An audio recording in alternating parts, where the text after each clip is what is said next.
नमस्कार दोस्तों, आज हम आपको एक ऐसे गांव की कहानी सुनाने जा रहे हैं जो शायद आपके जीवन की कहानी से मिलती जुलती हो। यह कहानी है आलस्य में डूबे कुछ लोगों की और एक ऐसे इंसान की जिसने अपने अनोखे तरीके से उन्हें कर्मयोगी बना दिया। ये सिर्फ एक कहानी नहीं बल्कि हर उस व्यक्ति के लिए प्रेरणा है जो अपने आलस्य को तोड़कर कुछ बड़ा करना चाहता है। बहुत समय पहले की बात है, एक गांव था जहां के लोग बड़े कामचोर थे। उनकी सुबह देर से होती थी। सूरज चढ़ने के बाद दिन भर का उनका सबसे बड़ा काम था चौपाल पर बैठकर ताश खेलना, हुक्का गुड़गुड़ाना और गप्पे मारना। आज नहीं कल कर लेंगे, अभी तो बहुत समय है, ये काम तो अपने आप हो जाएगा। ये उनके पसंदीदा तकिया कलाम थे। खेतों में घास उगाती थीं, गायें बीमार रहती थीं और घरों में गंदगी का राज था। बीमारियां आम थीं और गरीबी ने गांव को अपनी गिरफ्त में ले रखा था। गांव के सरपंच बाबूलाल एक मेहनती और दूरदर्शी व्यक्ति थे। उन्हें गांव की ये हालत देखकर बहुत दुख होता था। उन्होंने कई योजनाएं बनाई, लोगों को समझाया, मिन्नतें की, लेकिन सब बेकार। उनकी हर कोशिश पर आलस्य की मोटी परत भारी पड़ जाती थी। बच्चों के लिए स्कूल खुलवाने की बात की तो लोग कहते, पढ़कर क्या करेंगे, कौन सा हमें अफसर बनना है। गांव की औरतें भी घर के कामों से जी चुराती थीं। एक दिन बाबूलाल शहर से लौटे। उनके चेहरे पर एक नई चमक थी, आंखों में नया संकल्प। वो एक कृषि मेले में गए थे जहां उन्होंने कुछ अनोखे विचार सीखे थे। उन्होंने आते ही गांव में ढोल पिटवाया और एक बड़ी घोषणा की, कल से गांव में एक नई प्रथा शुरू होगी, ग्राम विकास और स्वच्छता अभियान। जो भी व्यक्ति सुबह सूरज निकलने से पहले यानी ठीक 6 बजे उठकर अपने हिस्से का काम करेगा, उसे गांव के सरकारी कुएं से पानी भरने की मुफ्त इजाजत मिलेगी। और सिर्फ मुफ्त ही नहीं बल्कि हर बाल्टी पानी के साथ उसे गांव की सार्वजनिक दुकान से एक गरम लड्डू मुफ्त मिलेगा। लेकिन जो 6 बजे के बाद उठेगा उसे हर बाल्टी के लिए 1 रुपया देना होगा और लड्डू भी नहीं मिलेगा। गांव वाले हैरान रह गए। 1 रुपया और लड्डू भी नहीं। सबने सोचा, बाबूलाल पागल हो गए हैं क्या? लड्डू के लिए कौन सुबह सुबह इतनी मेहनत करेगा? अगले दिन कुछ लोग लड्डू के लालच में जैसे तैसे उठे। वह हैरान थे कि लड्डू वाकई में थे, गरम और स्वादिष्ट, लेकिन ज्यादातर अपनी आदत से मजबूर थे। उन्हें पैसे देने पड़े और बिना लड्डू के लौटना पड़ा। कुछ ने कहा, आज पैसे दे दिए, कल जल्दी उठेंगे, लेकिन आलस्य ने फिर उन्हें जकड़ लिया। बदलाव धीमा था। बाबूलाल जानते थे सिर्फ लड्डू का लालच काफी नहीं होगा। आलस्य की जड़ें बहुत गहरी थीं।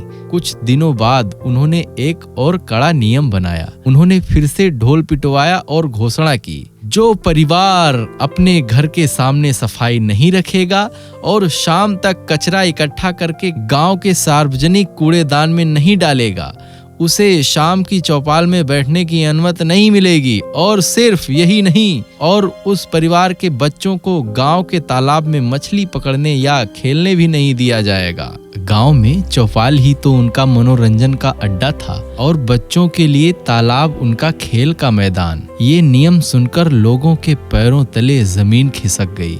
चौपाल से दूर रहना और बच्चों को खेलने से रोकना, ये उनके लिए किसी सजा से कम नहीं था। पहले दिन कुछ लोग चौपाल से दूर रहे। उन्हें लगा जैसे उनका पसंदीदा खिलौना छीन लिया गया हो। बच्चों ने जब देखा दूसरे बच्चे खेल रहे हैं और वे नहीं खेल पा रहे, तो उन्होंने घर में रोना पीटना शुरू कर दिया। माताओं को बच्चों को संभालना मुश्किल हो गया। धीरे धीरे गांव में बदलाव आने लगा।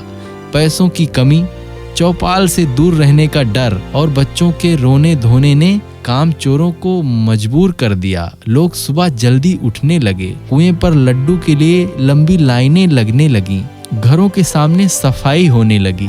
कचरा कूड़ेदानों तक पहुंचने लगा, जिससे गांव में गंदगी तेजी से घटी। बाबूलाल जानते थे कि यह बदलाव अस्थायी तभी होगा जब लोगों के विचारों में बदलाव आए। उन्होंने एक और दूरदर्शी कदम उठाया। गांव में एक छोटी सी लाइब्रेरी खोली, जिसमें कुछ अखबार और बच्चों व बड़ों के लिए किताबें रखीं। उन्होंने घोषणा की, जो व्यक्ति रोज आधा घंटा लाइब्रेरी में आकर अखबार पढ़ेगा या कोई किताब पढ़ेगा, उसे हर हफ्ते गांव की तरफ से 1 किलो चावल मुफ्त मिलेगा। पहले तो लोगों ने मजाक उड़ाया, अब पढ़ने लिखने का क्या फायदा। लेकिन जब कुछ लोग चावल लेने लगे तो दूसरों को भी लालच आया। धीरे धीरे लाइब्रेरी में भीड़ बढ़ने लगी।